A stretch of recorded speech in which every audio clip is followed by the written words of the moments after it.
भजनानंदे प्रकाश देऊनी उजळल्या ज्योती आरती ओवाळू श्री सद्गुरु स्वामी समर्था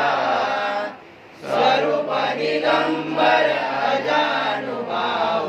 भव्य कायनाथा दिव्य कायनाथा अर्पण नैवेद्याशी ठेविलेची पुरती सन्मती सद्गती सद्गती प्रसाद द्या